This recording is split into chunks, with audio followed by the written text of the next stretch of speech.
Welcome back to Secrets Exposed. It's always a pleasure to have you with us. You're the reason these stories worth sharing. Tell us where you're watching from, city or country.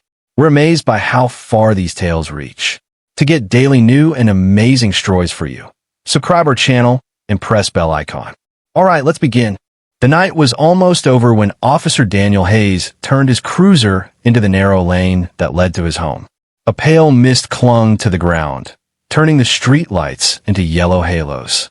His body ached from 12 hours of patrol, bar fights, domestic calls, paperwork that never ended.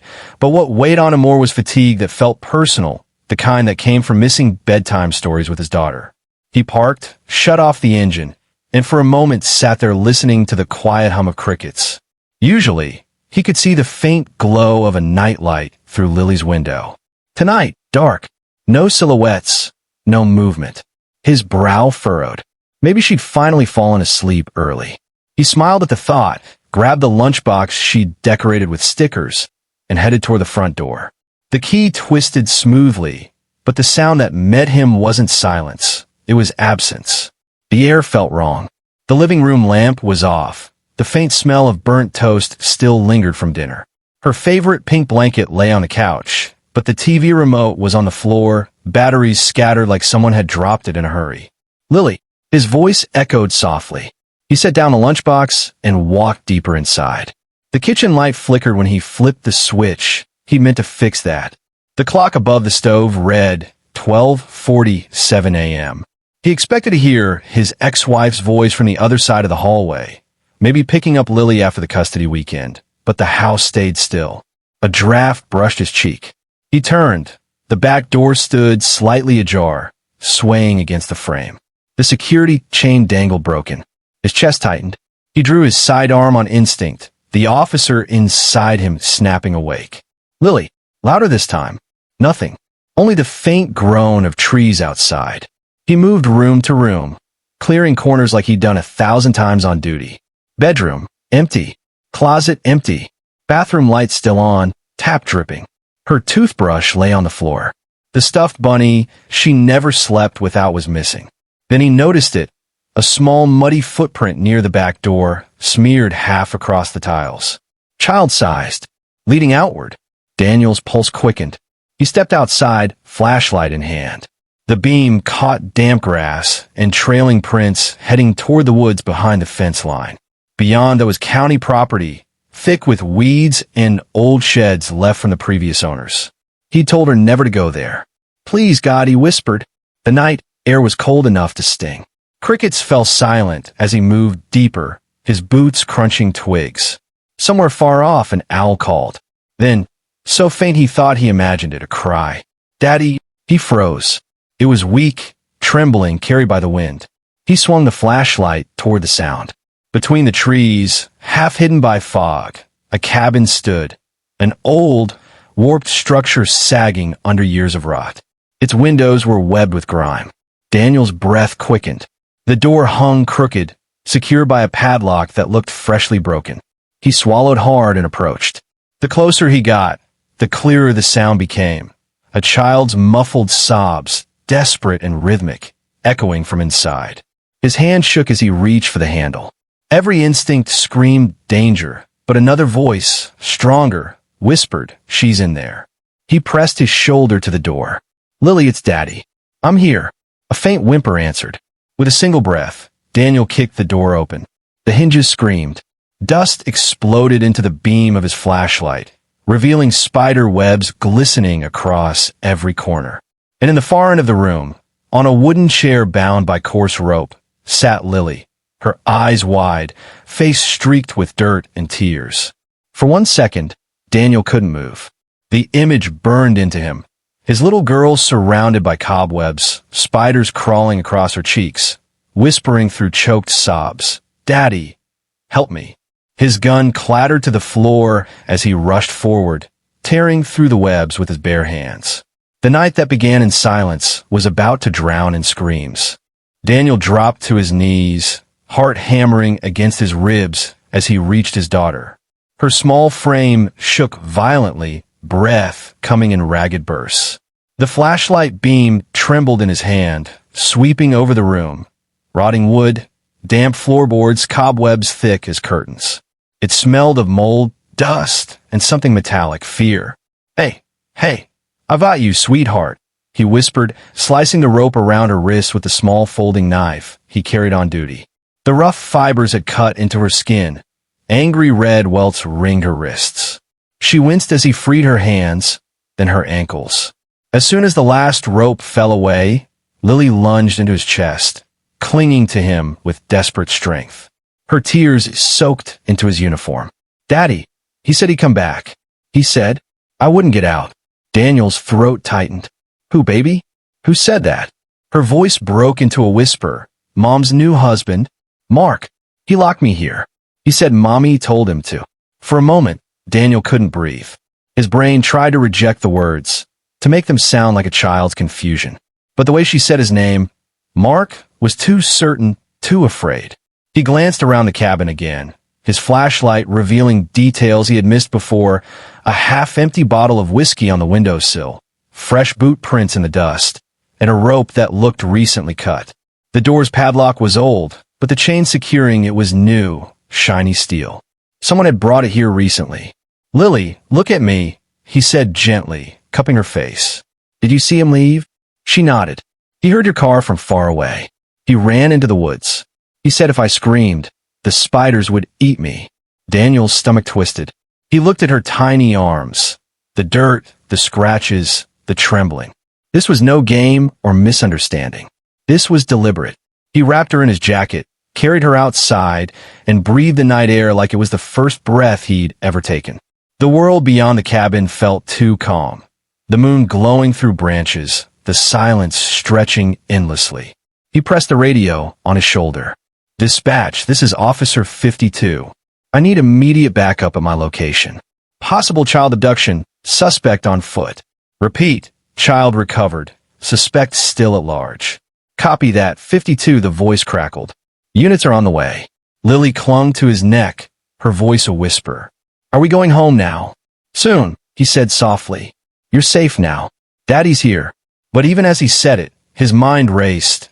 Images flashing of Mark smiling at family dinners, pretending to be good with Lily, offering to drive her to the park. Had this been building all along? He carried her down the forest path, flashlight bouncing on the ground. Then something caught his eye, a glint near the bushes. He crouched, setting Lily down carefully. The light revealed a shovel, mud still clinging to its blade. His pulse spiked. Daddy, Lily asked, clutching his sleeve. He forced a calm smile. It's okay, sweetheart. Stay behind me. Footsteps crunched in the distance, faint but steady. Daniel raised his flashlight toward the sound, gun drawn with his other hand. Police! Show yourself, he barked. No answer. Only the forest breath. Then from far deeper in the woods came a metallic clang, like another shovel hitting rock. Daniel lifted Lily into his arms and turned toward the road. We're leaving, he muttered. Now. By the time he reached the tree line, red and blue lights were cutting through the fog. Backup had arrived. 2 deputies rushed toward him, one grabbing the radio. You okay, sir? Daniel's face was pale, his jaw tight. We found her. But he's out there. And he had a shovel. He handed Lily to a medic, who wrapped her in a blanket. She stared at her father, tears streaking down her face, but no longer crying. Her lips trembled. Daddy, he said, Mommy doesn't want me anymore. Daniel froze. The world seemed to go silent again. The deputy looked at him, confused. Sir. Daniel didn't answer. He stared into the dark woods, where the echoes of that metallic clang had vanished. Somewhere out there, Mark was still moving, and maybe, just maybe, he wasn't alone.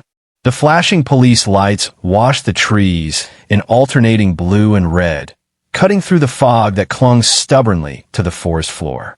Daniel stood near the ambulance, his uniform soaked in sweat and dirt, his hands still trembling. Lily sat inside the open vehicle, a medic checking her pulse while gently brushing spiderwebs from her hair. She looked small, impossibly small, wrapped in a thick silver blanket, her wide eyes flicking toward the woods every few seconds. Daniel wanted to sit beside her, to promise it was all over, but the officer in him refused to rest. Not yet. He turned to Deputy Cole, who was scanning the tree line with a flashlight. The suspect couldn't have gone far, Daniel said, voice steady but low. He was here minutes ago. Cole nodded. We got tracks leading north. Fresh ones. He pointed his light toward the mud path, where boot prints, large and deep, cut through the soil. Next to them, faint drag marks curved toward a small clearing. Daniel's stomach tightened. He was carrying something heavy. Cole crouched, squinting.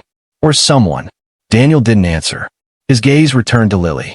Her head rested against the medic's shoulder, but her lips moved softly, whispering words only she could hear.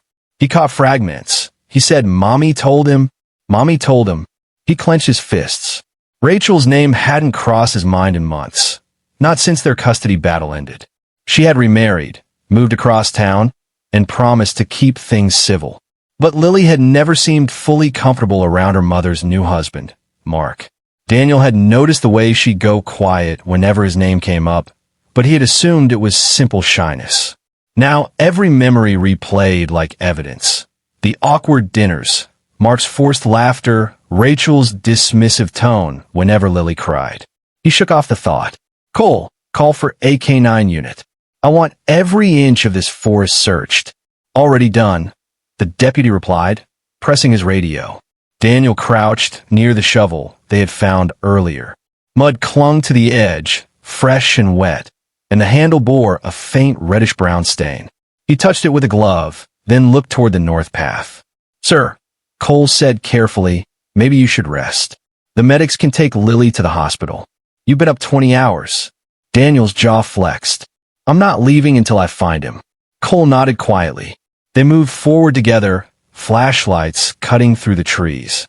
Each step sank into damp earth. The smell of moss and decay filled the air. Somewhere ahead, a branch cracked, soft but deliberate. Daniel raised his gun. Mark, he shouted. It's over. Come out and drop whatever you're holding. Silence. Then, a faint shuffle.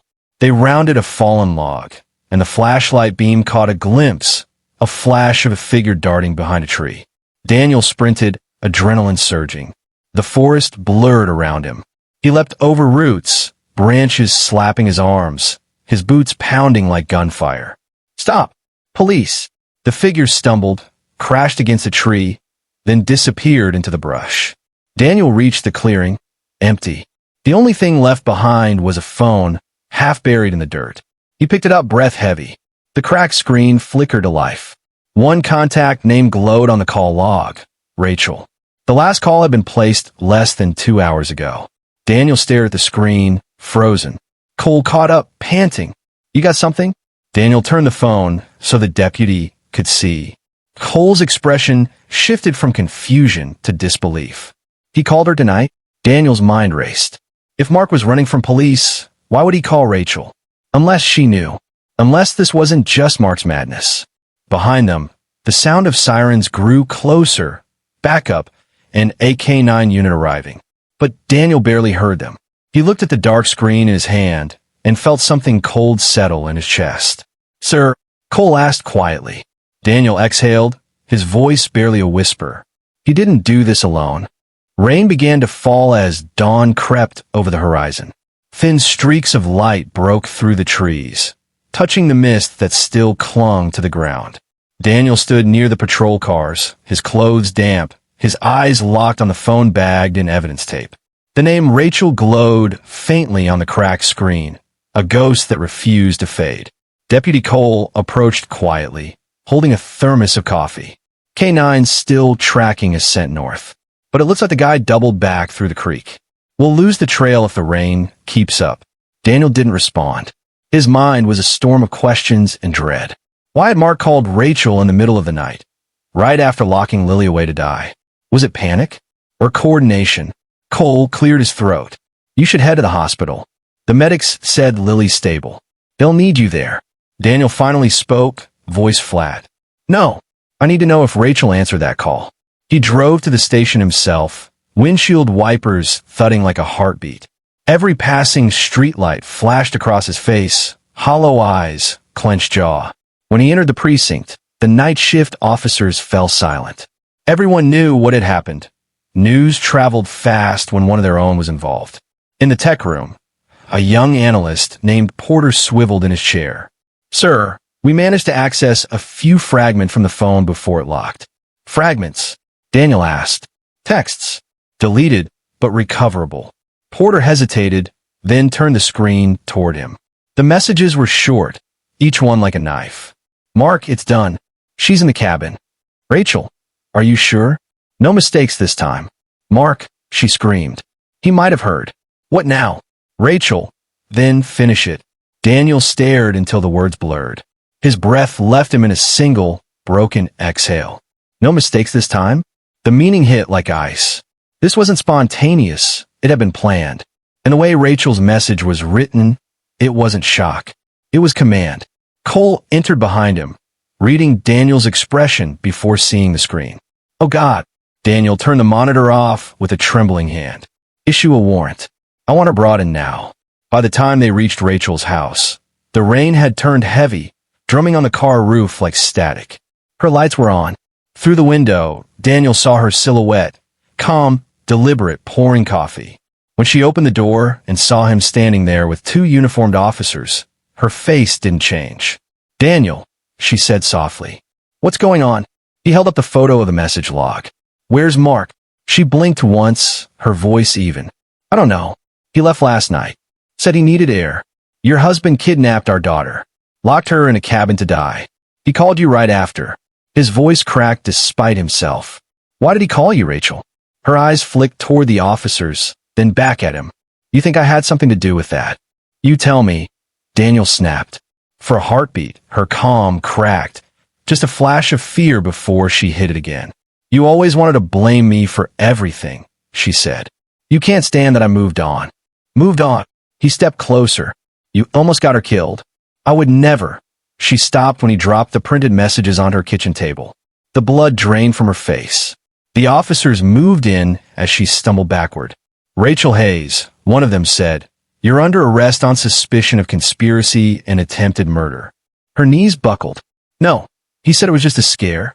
He said he'd never actually. She stopped, realizing she'd said too much. Daniel's voice was ice.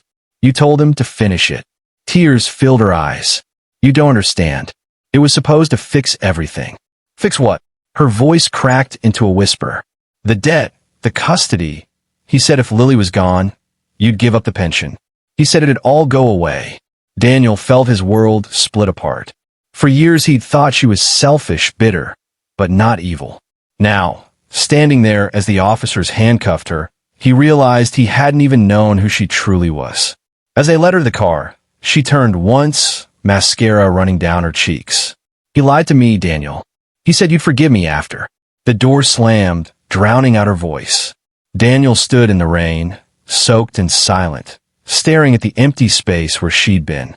Behind the thunder, one thought echoed. If Rachel wasn't lying, then someone else had given Mark that idea.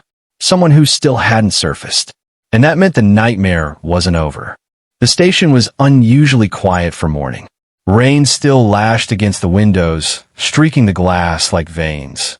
Daniel sat in the observation room, staring through the one-way mirror into the interrogation chamber where Rachel sat, small, pale, hands clasped around a paper cup that had long gone cold. Her once perfect hair was damp, strands stuck to her face. She wasn't crying anymore. She just stared at the wall, lips trembling slightly, as if whispering to herself. Detective Norris, the lead investigator, walked in and stood beside Daniel. "You don't have to be here for this," he said softly. "I know," Daniel replied. His voice was calm, but his eyes never left her. "Run it anyway." Norris nodded and stepped into the room. The door clicked shut. Rachel's eyes flicked toward him. "Can I see my daughter?" "Not yet," Norris said. "We need to finish this first." He placed the printed messages on the table between them. "We verified these texts came from your phone. You gave Mark the location of that cabin. You told him to finish it." "What?" Rachel swallowed. "It wasn't supposed to happen that way. I thought he'd just scare her, make Daniel think I was a bad mother, so he'd stop fighting me for custody." "So you admit you planned it?" "I didn't plan for him to hurt her," she said quickly. "He changed. The last few weeks, he kept talking about how people disappear all the time. I told him to stop, but he said it was too late. Too late for what? Norris pressed. Rachel's fingers twisted together. For the deal. Daniel's brow furrowed behind the glass. Deal? Norris leaned forward. What deal, Rachel? She hesitated, glancing at the mirror as if she knew Daniel was watching. He told me someone offered to clear my debt if I did one thing. Keep Lily away from Daniel. I didn't ask who. I thought it was a lie until money showed up in my account. Then Mark said they wanted proof. That's when he took her. The room went still. Norris wrote something down, but his eyes betrayed surprise. You're saying someone paid you? Rachel nodded slowly. $5,000. Anonymous transfer. But he told me the name later. A man called Gregory Tate. He said Gregory wanted something from Daniel. His pension file, something about old cases. I didn't understand. Daniel felt his chest tighten. Gregory Tate. The name flickered faintly in his memory. Rachel's old lawyer during their divorce. A slick, smooth-talking man with 2 white teeth and a voice that always felt rehearsed. Inside the room, Norris spoke again. Do you have proof? There are messages, Rachel whispered. Emails. He deleted them from my phone, but maybe the laptop still. Before she could finish, the hallway door burst open. A uniformed officer leaned in. Sir, we've got something. Daniel turned sharply. What is it? The officer held out a plastic evidence bag. Inside was a small voice recorder, caked in mud. Found it near the creek where the K-9 lost the trail. Still has charge. Mark must have dropped it. Daniel's stomach twisted as the device was plugged into the monitor. Static filled the room, followed by ragged breathing. Mark's voice. She's gone. I did what you said. But he's coming. He knows. I can't do this anymore, man. Then another voice. Calm, deep, deliberate. You'll do what you're told. No bodies. No mistakes. We can't have Daniel looking into this. Get rid of the girl, and it ends. Daniel froze. The voice was unmistakable. Smooth. Controlled. Gregory Tate. The recording cut off with a splash, then silence. Norris looked at Daniel. Guess your ex-wife wasn't lying. Daniel's expression hardened. No, but she wasn't the real threat either. He turned back to the glass, staring at Rachel through it. She looked smaller now, shivering beneath the fluorescent light. Not a villain, but a woman used and discarded. Norris said quietly, We'll issue a warrant for Tate. If he's smart, he's already running. Daniel exhaled. Then I'll run faster. Outside, thunder rolled again, echoing through the station. The storm wasn't done, and neither was he. By afternoon, the rain had thinned to a dull drizzle, but the world outside the station still looked gray and hollow. Daniel stood by the window, staring at the city stretched beneath the clouds. Every part of him wanted to go home to Lily, to hold her, to promise it was over, but he couldn't. Not when Gregory Tate was still free. Detective Norris entered, holding a thin folder. We pulled the financials, he said. Your ex-wife wasn't lying about the transfer. Wire came from an offshore account linked to a shell company, one that Tate handled before he was disbarred. Disbarred? Daniel asked, turning from the glass. Last year. Fraud. He was taking bribes to bury evidence in high-profile cases. Norris set the folder on the table. There's more. Your name's on one of his old client lists. Looks like he was trying to dig into your pension records. Could be planning to use your badge number for something dirty. Daniel frowned. Identity theft? Or leverage? Norris said. The kind of thing people kill for. Daniel's fists clenched at his sides. Gregory Tate had been smooth, too smooth. During the custody hearings, he had always spoken for Rachel, but his eyes had lingered on Daniel longer than necessary. Back then, Daniel thought it was arrogance. Now he saw it for what it was, calculation. Get a warrant for his last known address, Daniel said. Already done.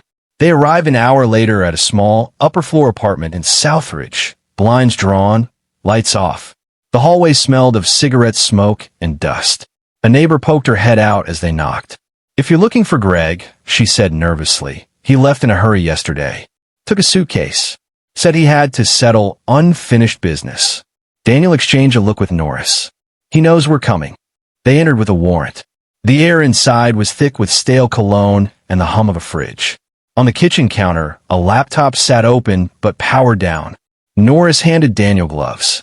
See if IT can pull anything from it. Daniel scanned the room. Everything was too neat. No clutter, no photos. Just one framed picture on the wall. Rachel, smiling, standing beside Tate at a charity event years ago. She looked uncomfortable, her smile tight. His arm around her waist wasn't friendly. It was possessive. Norris muttered, "Looks like he's been obsessed for a while." Daniel felt a surge of cold rage. He moved toward a stack of envelopes on the desk.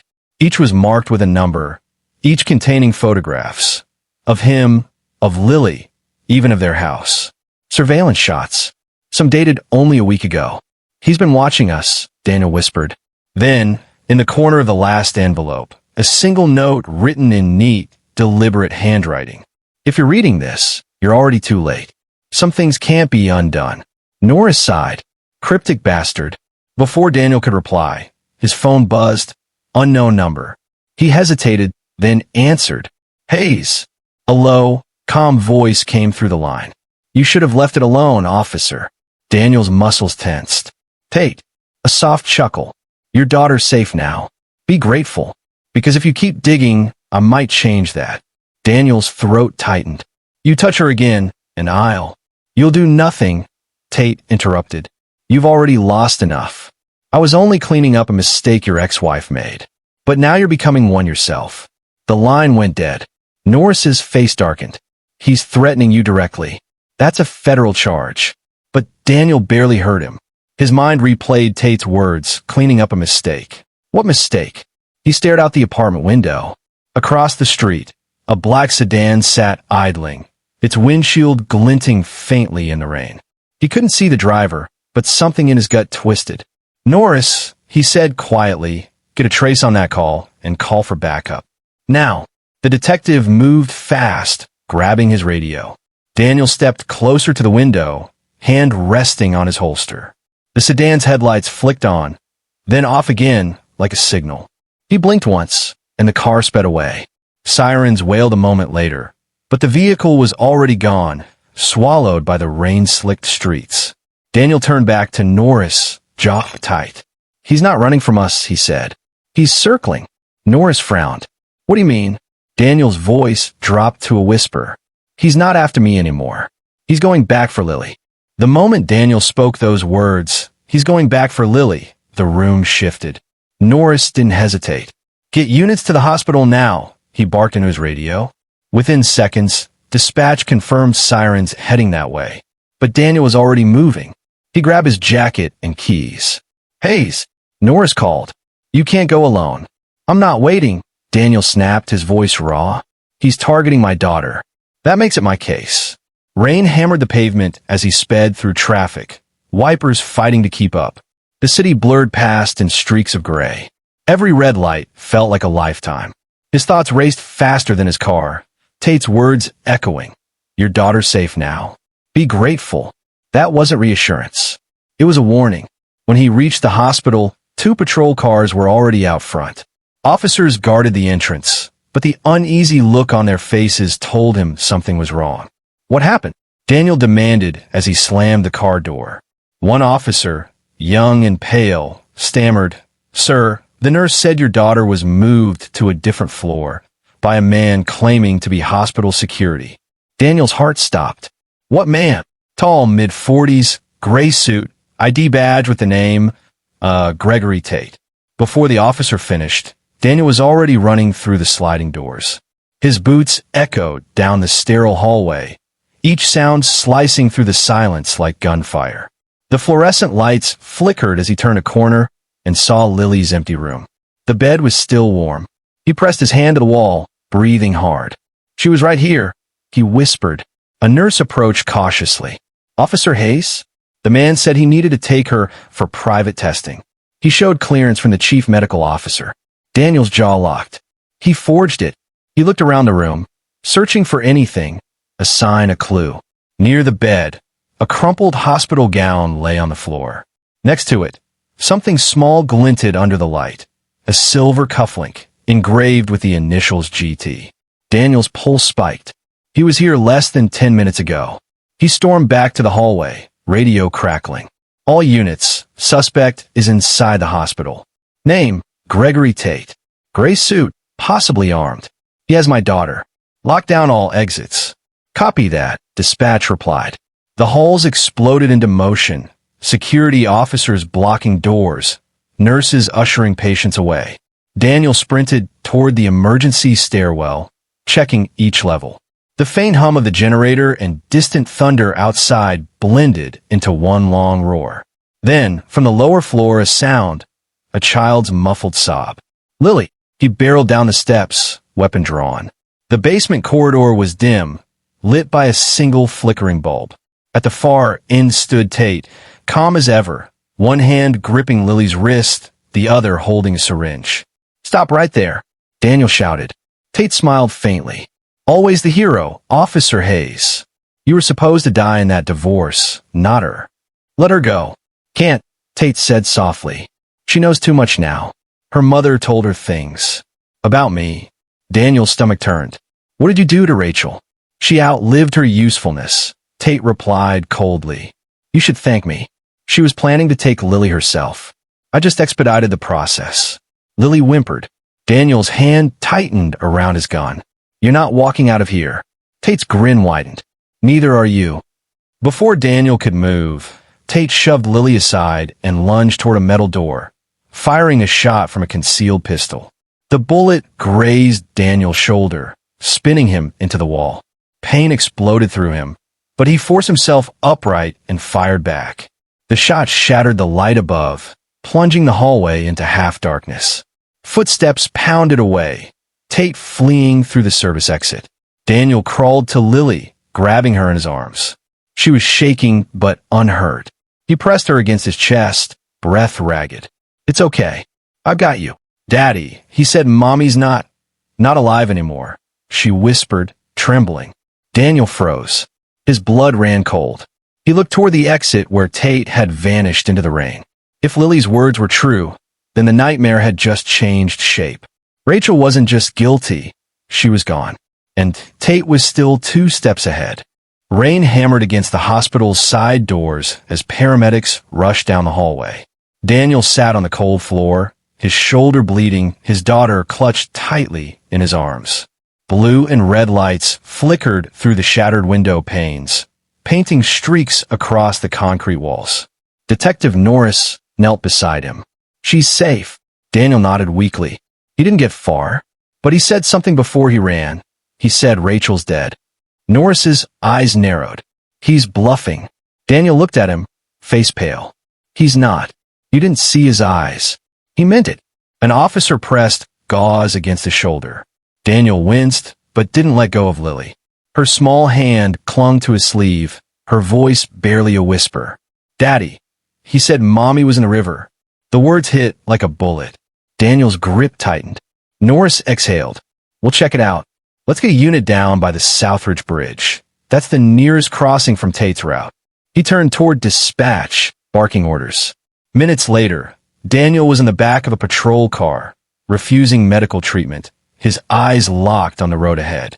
Lily sat beside him, silent except for the rhythmic tapping of her fingers, the same nervous habit Rachel used to have.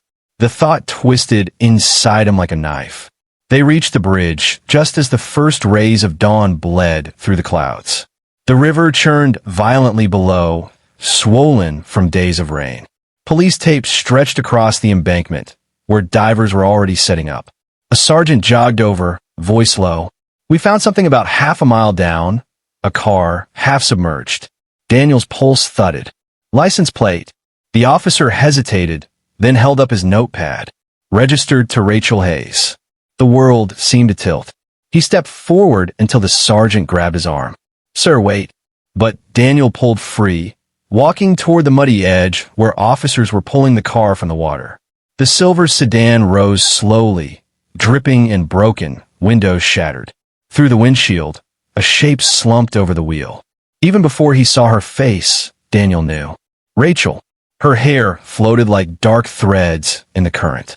The noise of the scene fell away. No sirens, no shouting, only the hollow sound of the river. Daniel's breath caught, his knees nearly buckled. Behind him, Norris whispered to another officer, no airbags deployed. Looks like she was already unconscious before she went over. Daniel turned sharply. What did you say? Her hands, Norris said grimly. No defensive wounds. No sign she tried to steer out. Could have been drugged. Or someone staged it. Daniel's jaw locked. Tate. Or she did it herself. Norris offered carefully. Gil can do that. But Daniel shook his head. Rachel was a lot of things, but she'd never leave Lily behind like that. Not without trying to make it right. He looked back at the wreck, and that's when he saw it. On the inside of the passenger window, half smudged but visible under the light, was a single word traced in condensation. Run. Norris frowned. She tried to leave a message. Daniel's eyes burned. No. She was warning us. He turned to Lily, who stood nearby wrapped in a police blanket. Her small face was pale, eyes fixed on the river. Mommy said I shouldn't tell you, she murmured. Daniel knelt. Tell me what, sweetheart? Lily hesitated, glancing at Norris before whispering. There was another man. Mommy said he helped the bad one. She said if I ever saw him again, I should hide. Daniel's heartbeat thundered in his ears. What man? Lily's lip quivered. He had the same ring as Mommy's lawyer. Norris straightened, realization dawning. Another accomplice? Daniel stood, his exhaustion replaced by cold fury. No, the real one. The rain fell harder, drumming on the metal roof of the car as they loaded Rachel's body into a black bag. Daniel turned away, jaw clenched, eyes hollow. Norris put a hand on his shoulder.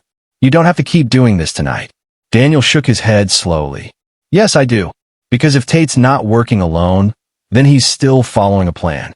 And if Rachel's warning was run, he looked toward the forest beyond the bridge, thick, dark, endless. Then someone else out there isn't done with us yet. The rain had stopped by evening, but the city still felt drenched in grief. The scent of river water clung to Daniel's uniform, and every sound, the hum of engines, the crackle of radios, felt distant. He stood beside the coroner's van, watching them close the doors on Rachel's body. He hadn't cried, not because he didn't want to, but because his heart felt frozen. Detective Norris joined him, cigarette in hand, though he never smoked before. Autopsy will confirm, he said quietly. But early signs suggest she was dead before the car hit the river. No water in the lungs. Daniel turned, eyes empty. Then Tate staged it. Maybe, Norris said. But we can't rule out suicide. Daniel's jaw flexed. She left a message. Norris nodded reluctantly. Yeah, run. Daniel stared at the word again in his mind, the way it curved against the fogged glass. It wasn't fear in that writing. It was defiance.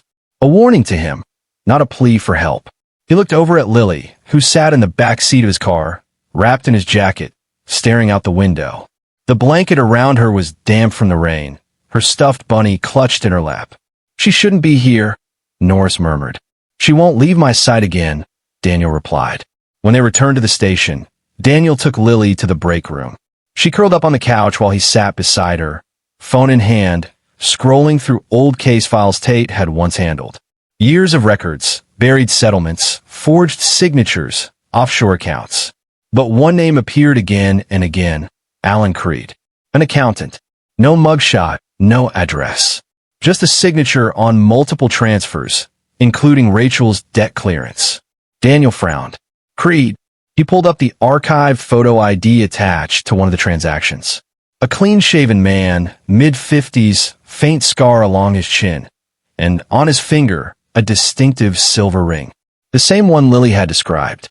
Another man, she'd said. Mommy's lawyer's friend. Daniel felt his chest tighten. She wasn't warning me about Tate, he whispered. She was warning me about him. He printed the photo and headed toward Norris's office. But before he could reach the door, his phone buzzed. Unknown number. He answered cautiously. Hayes. A pause, then a calm voice. I see you found my picture. Daniel froze. Creed. You've been busy, the man said smoothly. Your wife was too. She almost ruined everything. But you, his voice softened into something mocking. You're a problem I didn't account for. Daniel's pulse thudded. Where's Tate? A soft chuckle. Gone. I don't keep broken tools. He thought he was my partner. He was a cleanup crew. But don't worry, Officer Hayes. Your daughter will live a long life, as long as you stop digging. Come near her, and I swear. The line cut. Daniel slammed the phone down, breath ragged. Norris stepped out his office. What happened? Daniel shoved the printout into his hand. That's our man, Alan Creed. He's been behind all. He just called me. Norris scanned the paper. We'll put out a bolo. Maybe. Not maybe, Daniel snapped. He's watching us. As if on cue, the power flickered. The lights dimmed for half a second, then steadied again. The air in the station changed. Everyone felt it. An officer at the security desk shouted, "Sir, someone just hacked into our network. External feed, camera systems looping." Norris's eyes widened. He's in the system? Daniel's phone vibrated again. This time a text. Unknown. Look up. He did. On the monitor wall, the feed from the station's parking lot flickered, and there, under the harsh white light, a black SUV sat idling. In the driver's seat, a figure looked straight at the camera. The same scar. The same ring glinting in the dark. Alan Creed. Daniel's instinct screamed. He bolted for the door. "Stay with her," he shouted to Norris. He burst into the parking lot just as the SUV's headlights flared. It peeled away, tires screeching, engine roaring into the night. Daniel fired twice, glass shattered, but the car vanished into the street. The silence that followed was heavy, broken only by his own heartbeat. He stood in the rain-slick lot, chest heaving, gun smoking in his hand. Back inside, Norris rushed to the door. "Did you hit him?" Daniel shook his head. "No, but now he knows I won't stop." He turned toward the window, where his reflection stared back, haunted, furious, unyielding. In that moment, Daniel understood something Rachel had realized too late. This wasn't just about money or revenge. It was about control, one man's twisted plan to dismantle every piece of their lives. And if Creed wanted a war, he'd just declared it. The rain returned by nightfall, streaking down the station's glass walls like veins of silver. The air inside felt tense, humming with static. Officers whispered near monitors, watching the glitching footage of the black SUV that had vanished minutes before. Daniel stood in the briefing room, his shirt still damp, the faint smell of gunpowder clinging to him. His eyes were locked on the wall of photos. Rachel, Tate, Creed. The faces seemed to stare back, each one carrying a different kind of betrayal. Norris entered, shaking his head. No luck on the plate number. The SUV was stolen, ditched a mile from the freeway. Forensics found another set of prints on the door handle, but they're partial. "Creed's smart," Daniel muttered. "He's not hiding from the law. He's playing with it." Norris frowned. "We'll find him. But right now, you should take your daughter somewhere safe. We'll assign protection." Daniel looked at him, exhausted. "There's nowhere safe. Not until he's gone." He walked out before Norris could argue. In the hallway, the fluorescent lights buzzed overhead, flickering faintly as though the building itself were holding its breath. When Daniel reached the exit, a uniformed officer ran up, holding an envelope. "Sir, this just arrived for you. No return address." Daniel tore it open.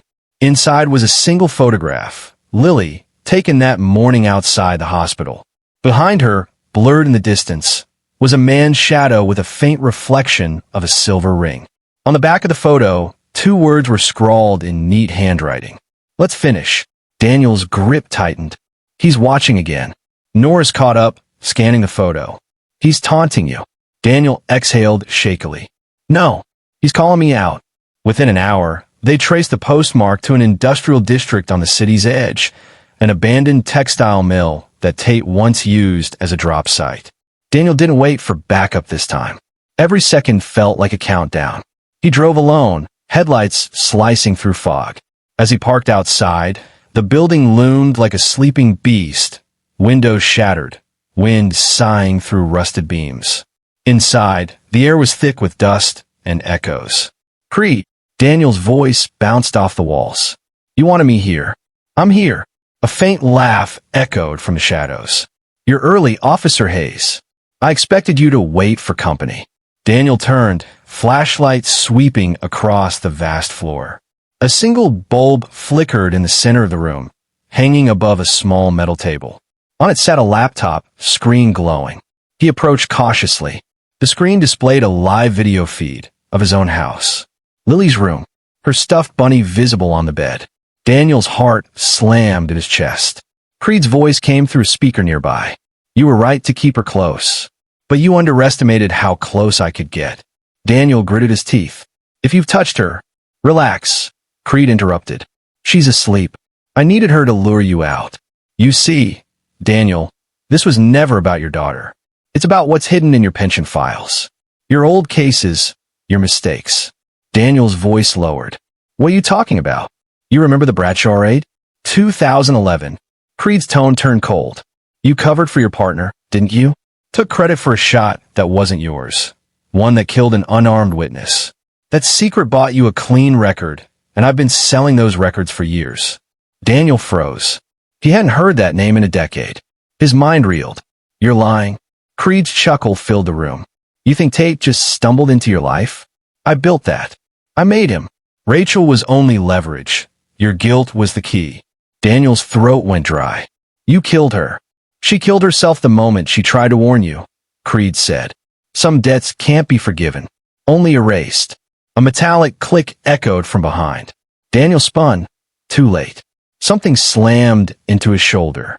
A sharp burst of pain flared as he dropped to one knee, the gun skittering away. Creed stepped out of the shadows, holding a pistol. His hair was slicked back, his face calm, eyes gleaming like polished steel. You should have left it buried, he said. Daniel gritted his teeth, voice shaking with fury. You should have known I'd dig it up. Lightning flashed outside, casting them both in pale light. Predator and prey, neither blinking. Then from outside, sirens wailed. Norris's voice echoed through the loudspeaker. This is the police. Drop your weapon. Creed smiled thinly. You're too predictable, Hayes. He fired once at the ceiling, shattering the bulb, plunging the room into darkness. Daniel dove for cover, blood pounding in his ears, the sound of retreating footsteps fading into the storm. By the time the lights came back on, Creed was gone, and so was the laptop. Daniel slumped against the wall, breath ragged. This wasn't over. It had just reached the point of no return. Rain drenched the city again by dawn, washing the streets in pale light. The textile mill was now crawling with police, flashlights cutting through fog, radios buzzing with half-heard commands. But Daniel stood apart, leaning against a rusted pillar, his shoulder bleeding through a fresh bandage, eyes locked on the ground where Creed had stood hours earlier. Detective Norris approached carefully. You need a hospital, Hayes. I need him, Daniel said flatly. He's not gone. He's watching, waiting for me to run. Norris sighed. We checked the building. He left no prints, no footprints, nothing. But we did pull a fragment of data from the laptop's wireless signal. It pinged a location before he took it offline. Daniel looked up. Where? Norris hesitated. Your house. The words hit like a gunshot. Daniel pushed off the pillar. Lily. The drive felt endless. The rain blurred his windshield until the world became streaks of gray and red. His hands gripped the wheel so tight his knuckles ached. The guilt Creed had unearthed, the Bradshaw raid, the lie he had buried years ago, echoed in his head like a ticking bomb. He'd sworn that night was an accident, but he'd never faced what it cost. Now someone else was paying for it. When he reached his street, 2 police cars were already parked outside his house, lights spinning silently. The front door hung half open, a splintered crack running through the frame. Daniel's heart seized. He ran inside, gun raised. The living room was a mess, drawers pulled out, couch overturned. The soft hum of the baby monitor echoed from Lily's room upstairs. He took the stairs 2 at a time. Lily, he called, voice trembling. From the doorway, he saw her, curled up on the bed, asleep, unharmed.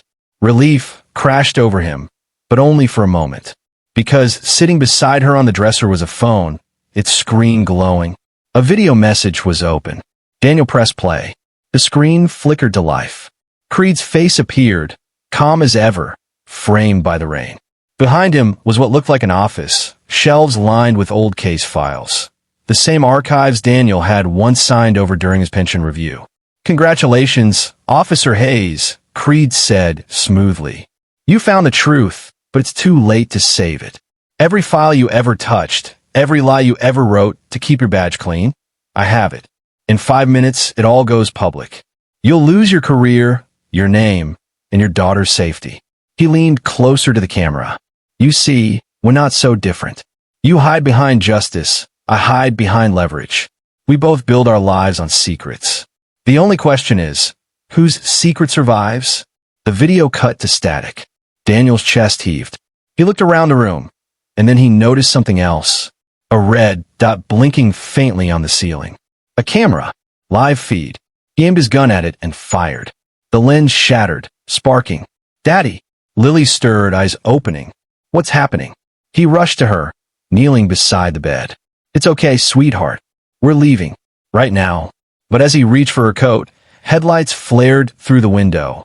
A car pulling into the driveway. The engine idled, low and deliberate. Daniel froze. Stay here, he whispered. He moved to the window, peeking through the curtain. The same black SUV. Its door opened slowly. And then Creed stepped out, umbrella in hand, calm as a man walking into church. Daniel's hand tightened around his gun. The rain outside shimmered under the streetlight, each droplet catching the glow like falling glass. He stepped outside before Creed could reach the porch. End it, Daniel said. Creed smiled faintly. Oh, I plan to. He raised a remote control, a small black device with a blinking light. Daniel's voice cracked. What did you do? Creed tilted his head. Insurance. The moment you kill me, your house goes up in flames. Simple chemistry. A little gas leak, a little spark. The files go with it. Daniel's blood ran cold. He could smell it now, faint but real. Gas. Then what do you want? Daniel growled. Your confession, Creed said calmly. The truth about Bradshaw. You tell the world who you really are, and I disappear forever. Daniel stared at him, every muscle trembling. Rain poured down, drumming between them like applause from ghosts. Behind him, Lily's small voice came through the open door. Daddy? Creed smiled. She deserves to know too. Daniel raised his gun, aiming for Creed's head. You'll never touch her again. Then pull the trigger, Creed whispered, holding up the remote. Let's see who burns first. For a heartbeat, everything froze. The rain, the lights, even Daniel's breath. Then a single shot rang out. Creed stumbled backward, eyes wide. The remote slipped from his hand, clattering onto the concrete. Daniel rushed forward, kicking it aside as Creed collapsed onto the wet pavement. Norris's voice shouted from behind. We've got the signal jammed. Move, Hayes. Daniel exhaled, chest heaving. Creed lay still, eyes glassy, rain pooling around him. It was over, or so he thought, because as Daniel turned back toward the house, he saw something flicker on the shattered phone screen inside the window, a message uploading. Backup file sent. Morning broke gray and silent over the neighborhood. Smoke still drifted faintly from Daniel's yard, where firefighters hosed down what was left of a gas leak that hadn't exploded, thanks to Norris's quick interference. The scent of burnt air lingered, sharp and sour. Daniel sat on the curb, a blanket around his shoulders, his right hand wrapped in gauze. His daughter slept inside the ambulance nearby, clutching her stuffed bunny, safe at last. Safe, but forever changed. Across the street, detectives zipped a black body bag closed. Alan Creed was gone, finally still. His umbrella lay broken in the gutter, its metal ribs bent like twisted bones. Norris crouched beside Daniel, a steaming cup of coffee in hand. You should be proud. You saved her. Daniel didn't answer. His gaze was fixed on the cracked pavement, where the rainwater ran pink with the reflection of sunrise. Talk to me, Norris said quietly. What's going on in your head? Daniel exhaled slowly. He sent it, Norris. The backup file. All of it. Norris frowned. We're scrubbing the servers now. Maybe we can intercept it. Daniel shook his head. No, it's already out there. He wasn't wrong. Minutes later, phones across the precinct began buzzing. Emails flooded inboxes, journalists calling, social feeds igniting. Creed had scheduled the upload hours earlier. A complete archive of Daniel's Bradshaw raid from 2011, the incident that had haunted him in silence for years. The truth was simple but damning. Daniel hadn't fired the fatal shot, but he had signed the report saying he did, protecting his partner from a career-ending mistake. The department had buried it. Creed had unearthed it. By noon, the chief called Daniel into his office. The blinds were drawn, and the air smelled of stale coffee and rain. "You did what you had to back then," the chief said, voice tired. "But the world doesn't care about reasons. You'll have to step down." Daniel nodded. "I figured." When he left the office, reporters were already outside the building, shouting questions through the barricades. He ignored them. Every word felt heavier now, like stepping through water. He drove home to find Lily sitting on the porch steps, knees hugged to her chest. Her eyes were puffy from crying, but when she saw him, she smiled faintly. "Is it over now?" Daniel knelt beside her, brushing a strand of hair from her face. "Almost. Will you still be a policeman?" she asked softly. He paused. "Not anymore, but I'll always be your dad." She leaned into him, her small hand finding his. "Then I don't care." He smiled weakly, tears finally breaking free. That evening, the house was quiet. The chaos had passed, leaving only the hum of the refrigerator and the gentle patter of rain against the roof. Daniel sat by the window, flipping through an old photo album. Pictures of Lily's birthdays, Rachel's awkward smiles, moments that now felt like ghosts pressed between paper. He reached the last page and stopped. A picture of Rachel at the lake, holding Lily as a toddler. On the back, written in Rachel's neat handwriting, were 3 words. "Forgive yourself first." His breath hitched. For the first time in years, he let the tears fall freely. Not for Rachel, not for the job, but for the version of himself he'd lost long before this night. The doorbell rang. Nora stood outside, coat dripping, expression somber. "Thought you should know. IT traced the last of Creed's files. Before he died, he sent one more message. To you." Daniel frowned, taking the USB drive from him. Inside, a single audio file titled "For Hayes." He pressed play. "You think I wanted to destroy you, Daniel? No, I wanted to free you. Men like us live in cages built from lies. I burned mine long ago. Now you'll have to live without yours." The message ended with the faint sound of Creed's laugh, distorted and hollow. Daniel closed the laptop and sat in silence. Then, slowly, he smiled, not out of peace, but out of acceptance. Creed was right about one thing. Truth had a price. But it also had weight, the kind that, once lifted, let a man finally breathe. He turned to Lily, who had fallen asleep on the couch. Her blanket slipped from her shoulder, and he tucked it back around her gently. Outside, the rain eased to a drizzle. The city lights shimmered in the distance like a quiet apology. For the first time in years, Daniel didn't feel the need to look over his shoulder. The monsters were gone, not because he'd killed them, but because he'd stopped running from himself.